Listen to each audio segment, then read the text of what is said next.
Okay, here's a review from some of the 1.1 to 1.4 quiz at AP Calculus.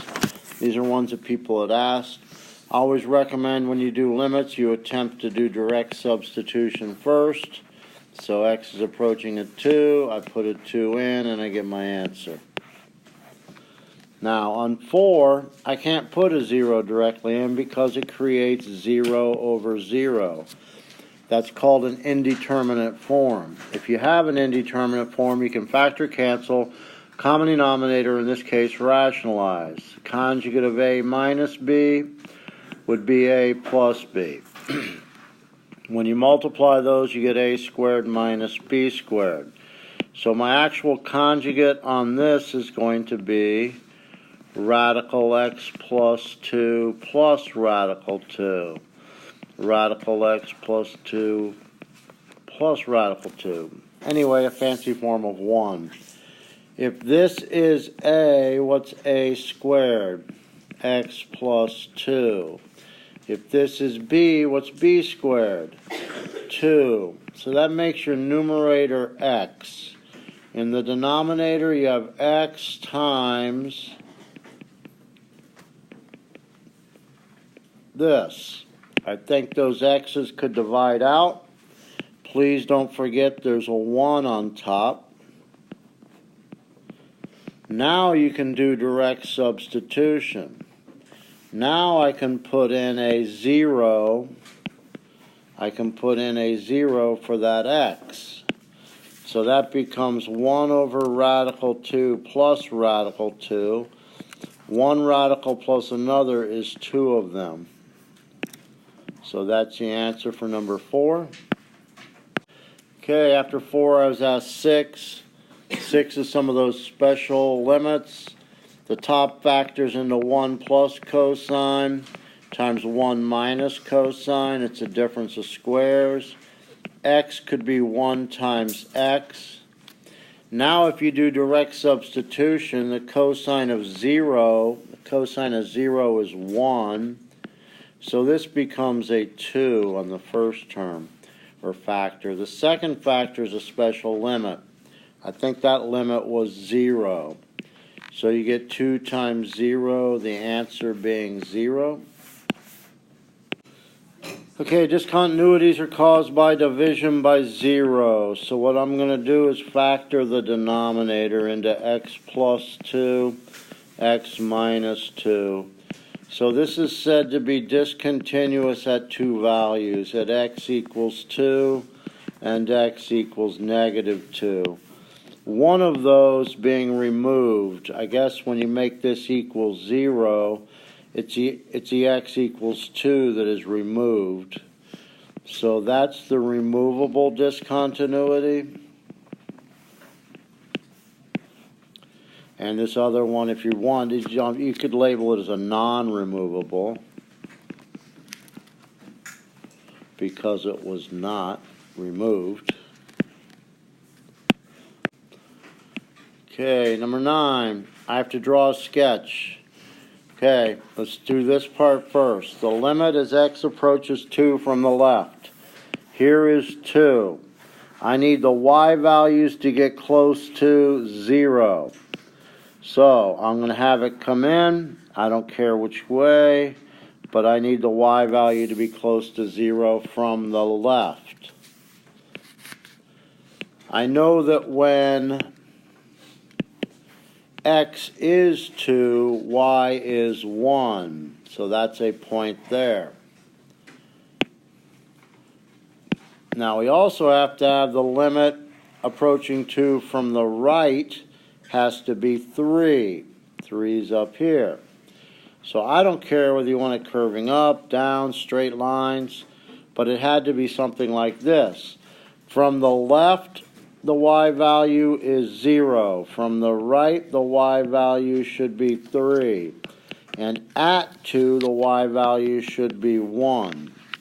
So any sketch like this. Number 14, I recommend you put in a number very close to 0 for h. Use your calculator and punch this in. So I'm going to replace h's, there's 2 of them, with something very close to 0, 0.0001, 0.0001. If you punch this into your calculator, you should get something close to 0.5. And I don't know, but if you put it in close enough to 0, you would get, rounding to 3 decimal places, basically 1/2.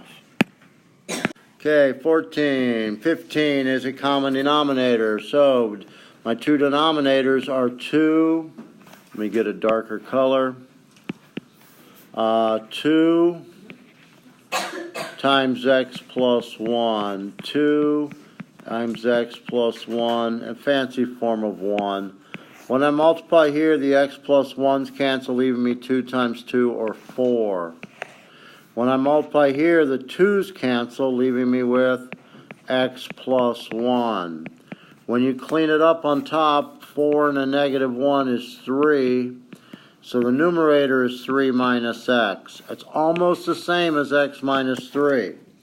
If you were to take a negative 1 out of 3 minus x, it would turn it into x minus 3.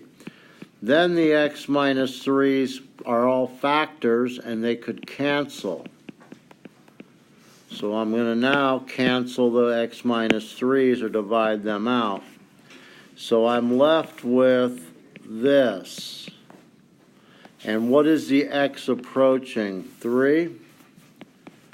So if x is approaching 3, at this point I could put a 3 in, and I get negative 1 over 2 times 4, which is negative 1 over 8.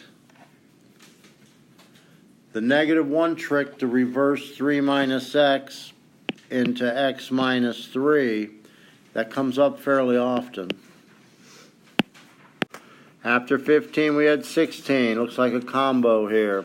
First, we're going to multiply by the common denominator, 2 times the radical x plus 3. First, I'd try direct substitution. However, it gives me 0 over 0, which doesn't help me. So I'm going to try to deal with it this way. Multiplying here, the radicals cancel, leaving me 1 times 2, or 2. When I multiply here, the 2's cancel, leaving me radical x plus 3. On bottom, you have x minus 1 times 2 times radical x plus 3. Again, I could put in a 1, but I think I still get 0 over 0. So now I'm going to use the conjugate. The conjugate of a minus b is going to be a plus b. So when you multiply a minus b times a plus b, it's called the difference of squares. Those are conjugates. Gives me a squared minus b squared. So the conjugate of 2 minus a radical would be 2 plus the radical.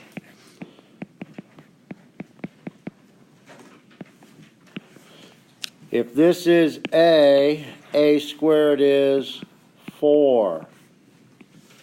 If this is b squared would be x plus 3. 4 minus 3 is 1, and I think that's minus x. 1 minus x and x minus 1 are almost the same, but if I take a negative 1 out, then 1 minus x becomes x minus 1. And that would allow it to cancel. So let's write everything else out up here or down in the denominator. It's also multiplied by this. So when I divide these out, what's in the numerator is a negative 1. On the bottom you have this times 2 plus the radical. And remember, x is approaching a 1. So if I put 1's in for these x's, what do I have? 2 times 2 is 4. And what do I have here? 2 plus 2 is what? Let's see. If I put in a 1, that's the square root of 4, which is 2. 2 times 2 is that 4. If I put in a 1 here, it gets a square root of 4, it's 2 plus 2, 2 plus 2, right? So you get negative 1/16, I believe.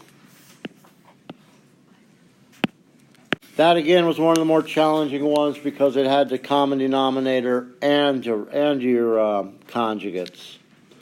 After that we had 17, we had to find k, so it's continuous. The only place it might be continuous is where it's split at 2. So pretty much I need to find the limit of this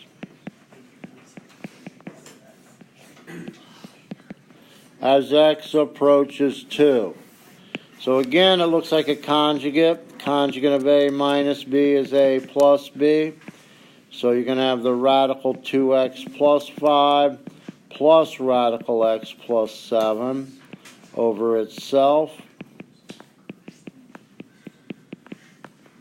When you multiply those, you get a squared minus b squared.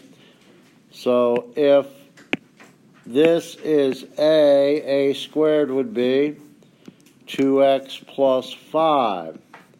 Minus, always use parentheses. If this is b, what's b squared? X plus 7. Simplifying the numerator, 2x minus 1x is x. 5 minus 7 is negative 2, which I think now is going to cancel.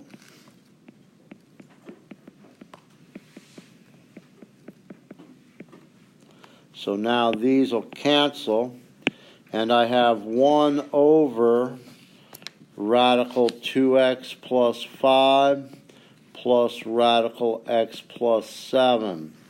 Remembering that x is approaching a 2, putting in a 2 for these, I get 1 over, that would be the square root of 9. That would be the square root of 9. So apparently this answer is 1/6.